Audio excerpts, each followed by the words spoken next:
Iniciamos la primera entrevista de esta mañana y en el ciclo de entrevistas que venimos realizando de cara a las próximas elecciones internas. Hoy recibimos al precandidato por el Partido Colorado, José Amorín Valle. Bienvenido, buenos días. Buenos días. ¿Cómo anda? Muy bien, gracias por la invitación.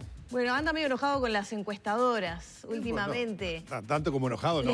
Le dan menos del piso que usted maneja, de ese 30%, sí. Pero le dan un 5%. ¿Qué pasa? Bueno, ya me ha pasado en otras elecciones. En otras elecciones, la encuestadora del canal, por ejemplo, Equipo Mori me daba 3% y saqué el 26%.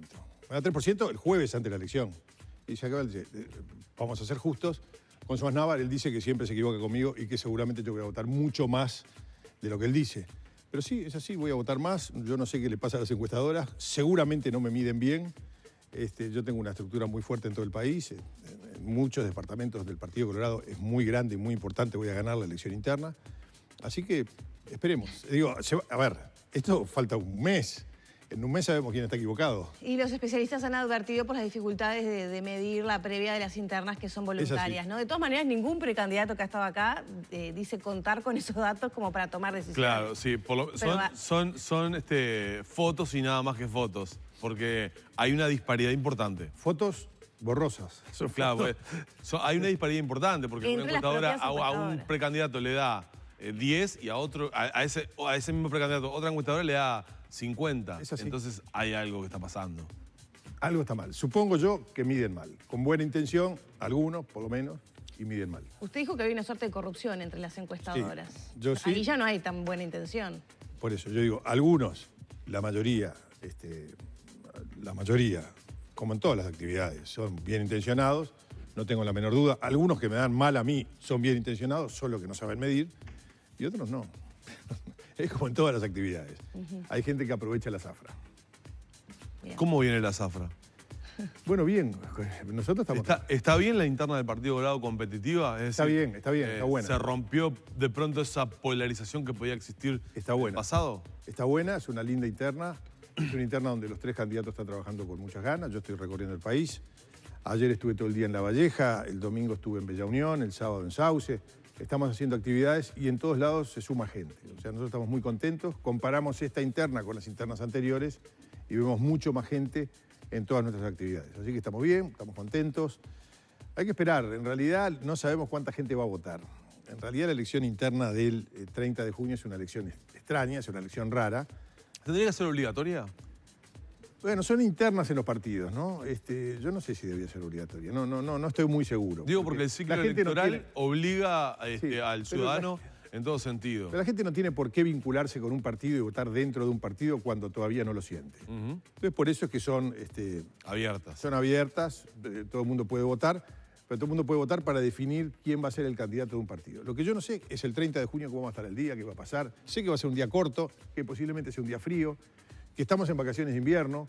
En fin, hay una cantidad de cosas que hacen dudar o tener alguna especulación sobre cuál puede ser el resultado de la interna. Nosotros lo que estamos haciendo es trabajando, es lo que hice toda mi vida, trabajar en la actividad política, defendiendo las ideas en las que creo.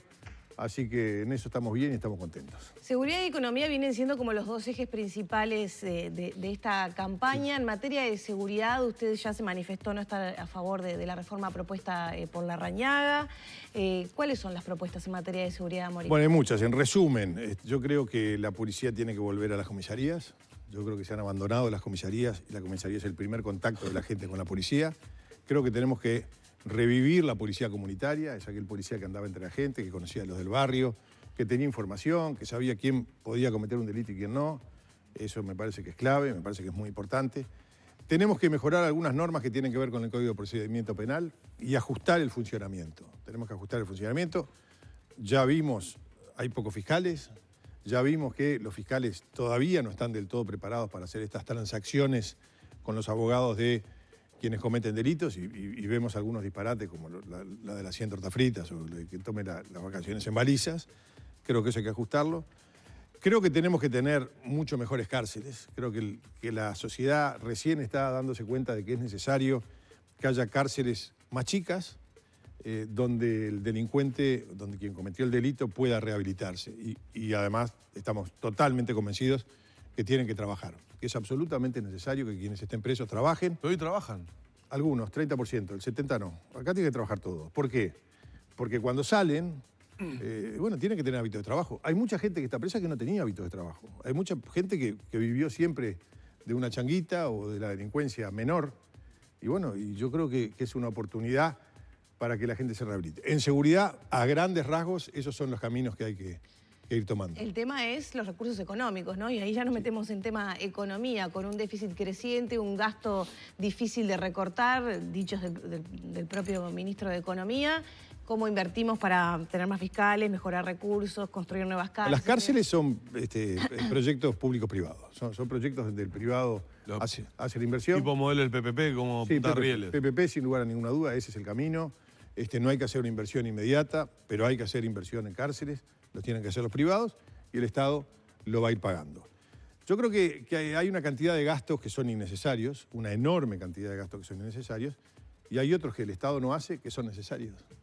Cuando uno va a los barrios más complicados o más humildes del Uruguay, yo el otro día estuve caminando por el Borro, y uno ve que no hay policía, uno ve que quienes dominan la zona son jóvenes del barrio dedicados al narcotráfico, cuando uno ve que no hay policlínica, cuando uno ve que hay dificultades en la educación, cuando uno ve que no hay saneamiento, cuando uno ve que no hay alumbrado público, cuando uno ve que la gente vive en casas, que no hay vivienda, la gente vive en casas.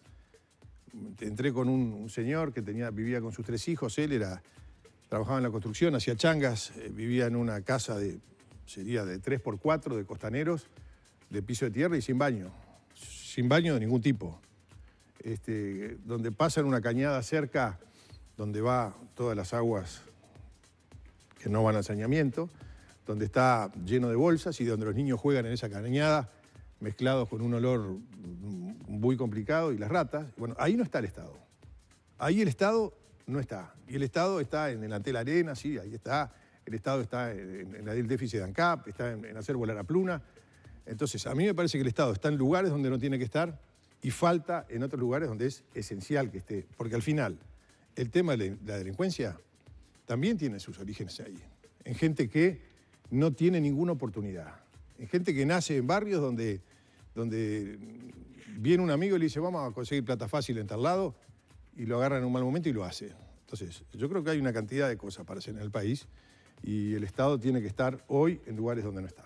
¿Y cómo se corta ese ciclo? Porque ese ciclo no nace de la noche a la mañana. No, claro que no. No nace, no. Pero uno pensaba que después de 15 años de crecimiento y de economía y de mucho dinero en el Estado, uno podía meter el Estado en esos barrios. Ahí hay que hacer, hay que mejorar los asentamientos, hay que dar títulos de propiedad a quienes están ahí, hay que dar títulos de propiedad para que la gente se sienta propietaria y haga un esfuerzo por su vivienda. Por supuesto que hay que tener saneamiento, hay que tener educación, hay que tener policlínicas. Una señora me decía, mi marido tuvo un infarto. Llamé a la ambulancia, me dijo, sí, con mucho gusto, pero llévenos a su marido hasta la esquina de Aparicio Saravia y San Martín. Y la señora dice, pero está con un infarto. Sí, pero nosotros a ese barrio no entramos. Entonces, bueno, eso no puede pasar. Esto es a 10 minutos del centro de Montevideo, a 10 minutos de acá. No es en la India, es acá, en Uruguay. Y ahí es donde falta el Estado. Y ahí es donde tenemos que hacer un empujón fuerte de Estado para ir equilibrando esas cosas. Si no, la sociedad se va a partir cada vez más en dos, con gente que va a tener oportunidades y gente que no va a tener oportunidades. ¿Usted haría títulos de propiedad a personas que viven en asentamientos, por ejemplo? Sí, absolutamente. Yo creo que la gente... Para que sientan pertenencia, para que... Claro, la gente tiene que ser propietaria, tiene que construir su casa. Mire, el otro día estuve en el Capra, que es otro asentamiento. Ustedes no saben lo lindo que es el Capra. Con gente que cuida sus casas, con casas de material, con flores, sin un papel en el suelo. Y eso es gente que estuvo al frente de ahí hace mucho tiempo. Nosotros tenemos un amigo ahí que está al frente de eso, que tiene una comisión que trabaja, y trabaja para que la gente viva bien. Y es un asentamiento que empezó como este otro. Compraron 25 hectáreas y ahí hicieron su vivienda. Todavía no tienen título de propiedad, pero trabajan con amor por su barrio. Y bueno, eso es lo que tiene que lograr el Uruguay. No es riqueza, no es gente rica, es gente de trabajo. Y con el trabajo mejoran su casa y viven en un entorno que es agradable y da gusto verlo. Entonces, esas cosas son las que tenemos que emparejar. El otro día veíamos un análisis que se hacía sobre las decisiones del electorado a la hora de decidir el voto o de, digamos, elegir o optar por un candidato.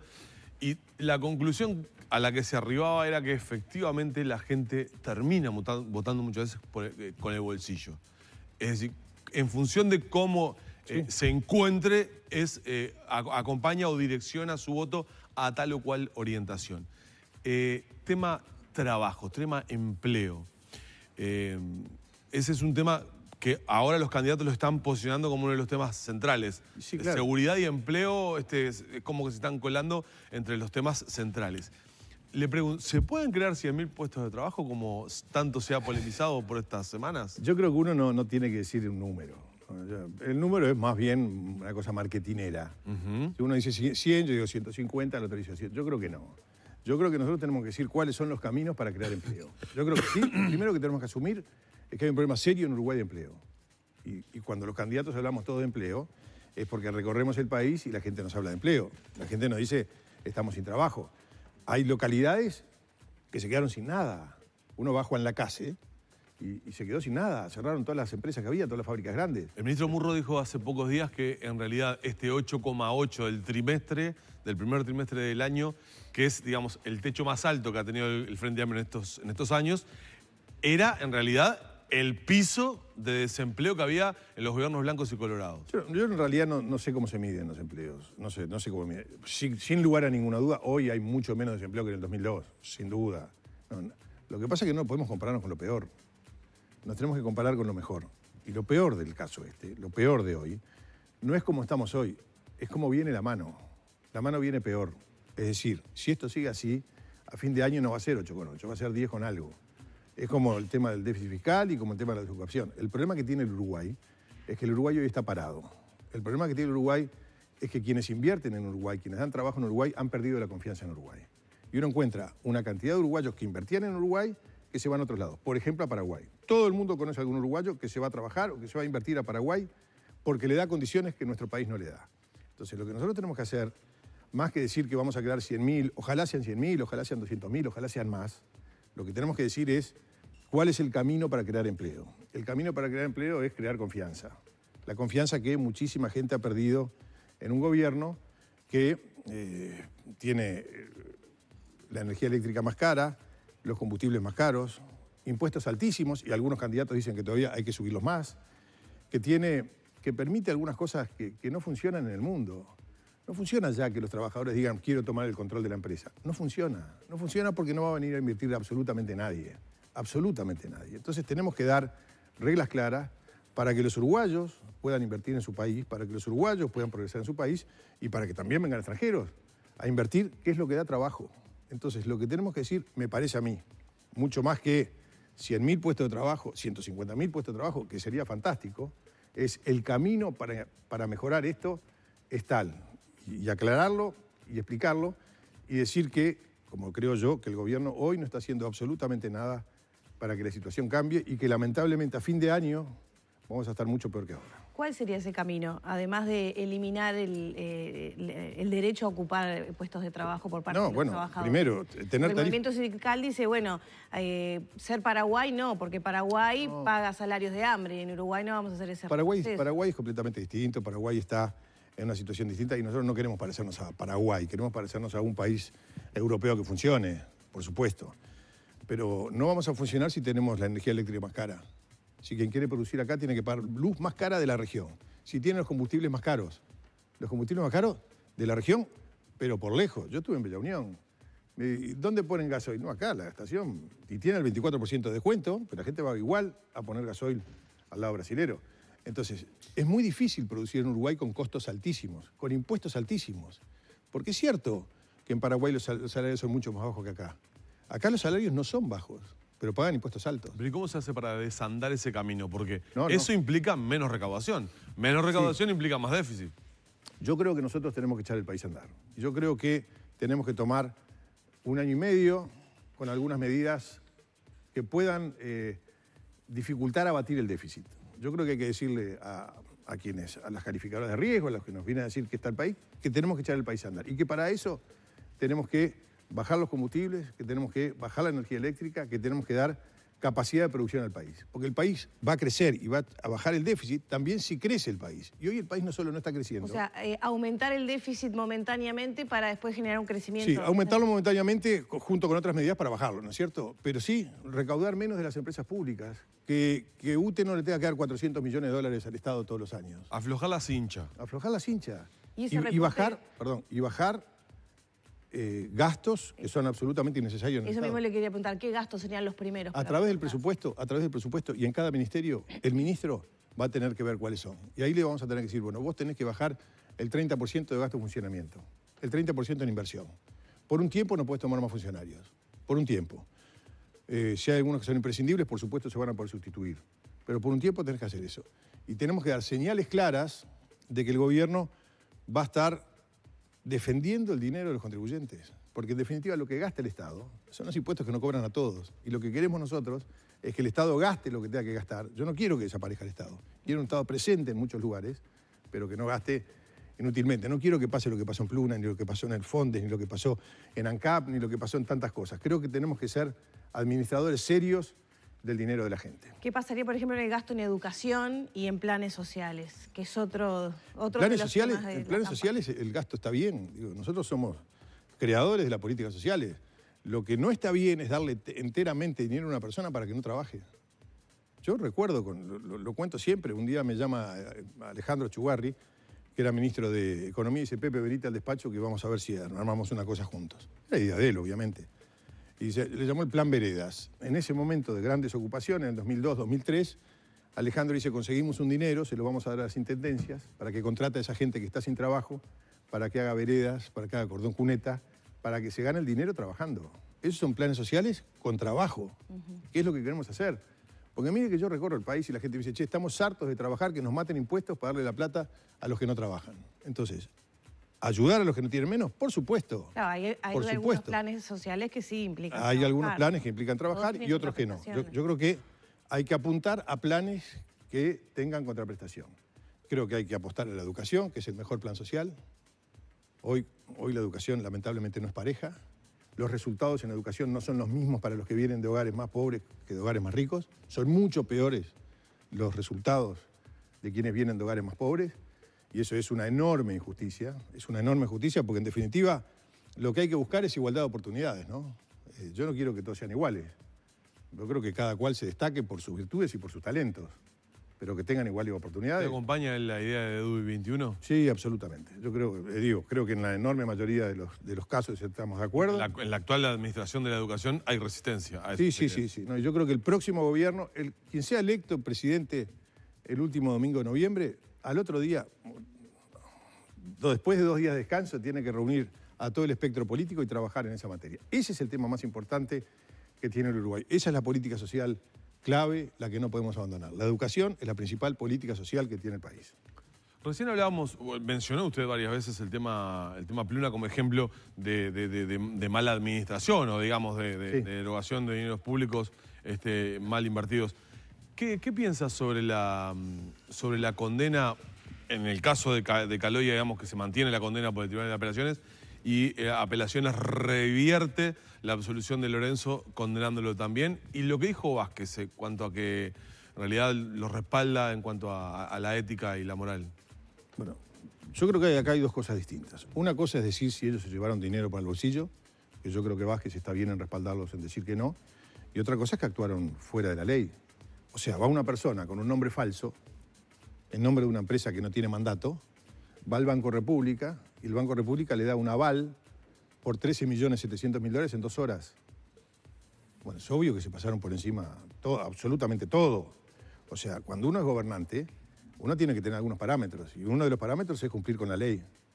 Cuando levanta el teléfono alguien y le pide a Lorenzo que apure el trámite y Lorenzo decide pasarse por encima de todas las leyes y decir hay que darle $13.700.000 a una persona en 2 horas en el Banco República, está incumpliendo con la ley y por lo tanto yo creo que está cometiendo un delito.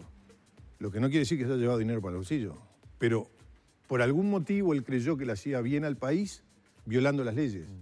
Y está mal, y la justicia tiene que sancionar eso, porque quienes estamos en esta actividad tenemos que saber que tenemos un marco, y el marco es la ley. Y nosotros no podemos pensar que es mejor actuar como a mí me parece y por lo tanto pasar por encima de la ley. Y con Mujica, que reivindicó en estos días que justamente el que pidió, el que presionó... Mujica fue el que llamó. Por eso digo... Mujica fue, a ver... Mujica se tener responsabilidades penales. Mujica se reunió con López Mena y fueron los que armaron el negocio este. Eso está claro. Está claro que trajeron al amigo del hijo y ahijado de López Mena con un nombre falso para decir que iba a comprar algo que no lo iba a comprar, pero además lo pasaron por un canal de televisión en directo para que 3,5 millones de uruguayos se creyeran que iban a pagar 137 millones de dólares por los aviones, porque el Estado le había salido de garantía a Campiani por 137 millones de dólares, que también era una locura lo que hizo.